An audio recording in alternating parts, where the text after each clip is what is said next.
Ako po si Regina Arlene Intano, isa sa mga cell group member ni Sis Maricel Cabuhat. Noong ako ay magdalaga, pinili kong umuwi sa probinsya ng tatay ko. Kinausap ako noon ng lula at lulo ko para kuminsihing tanggapin ang kapangyarihan ng panggagamot. Sinabi nila sa akin kung ano-ano ang mga magiging benepisyo nito sa akin, kaya naman tinanggap ko. Wala silang ibang tinuro sa akin kundi ang basahin ang itim na libreta.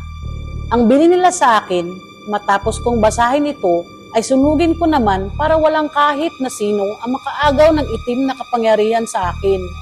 Matapos maisalin sa akin ng lulo ko, namatay din siya nung araw din na yun. Nakilala ko ang isang lalaking nakapagpatibok ng aking puso. Siya ang tatay ng 3 kong anak. Ngunit, napag-alaman kong marami pala siyang pamilya.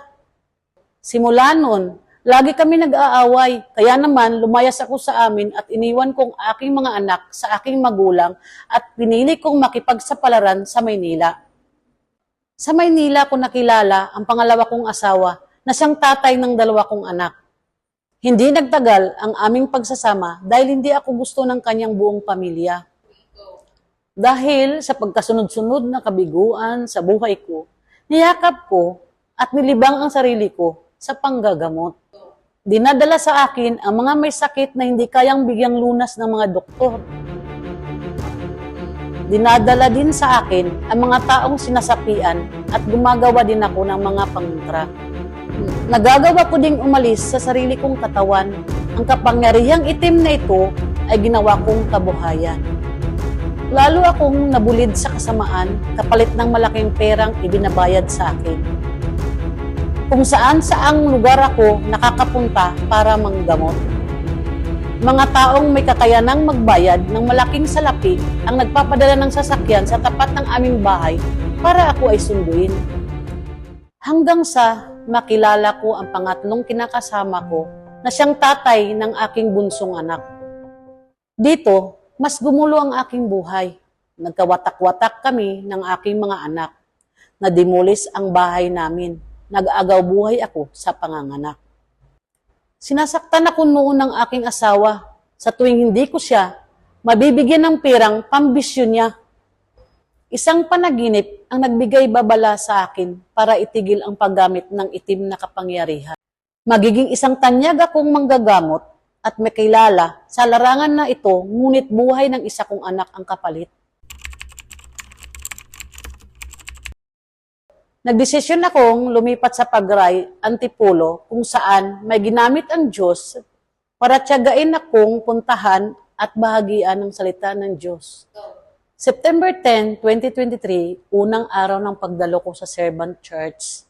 Dito ko naranasan na welcome ako, mahalin ako at may mga taong nagpapakita ng concern sa akin. Sumali ako sa cell group kung saan mas naramdaman kong may umaalalay sa akin, nangangamusta at nalanalangin sa akin. Ito ang nagbigay sabik at nag-udyok sa akin para sumali sa life class. Hindi nagiging madali sa akin ang manindigan sa pagsunod sa kalooban ng Diyos. Matinding kahirapan, sunod-sunod na suliranin ang aking naranasan. Naputulan ng ilaw, tubig, nagkasakit ang anak ko. At wala rin kaming napagkukunan ng pagkain para sa aking pamilya. Sa kasagsagan ng aking pagsunod sa Diyos, may nagpunta sa amin at nag-alok ng malaking pera para gamutin ang kanyang anak. Pinili kong tanggihan ito at manindigan sa tuluyang pagsuko kay Jesus. Mahirapan man ako, danasin ko man ang matinding pagtitiis, mas mabuti na ito, maligtas lang ang aking kaluluwa sa habang buhay na kaparusahan. Sa encounter, mas naramdaman ko ang init ng pagtanggap at pagmamahal sa akin ng Diyos. Nakatanggap ako ng ganap na kapatawaran at kalinisan mula sa aking karumihan. Ganap na kalayaan mula sa itim na kapangyarihan.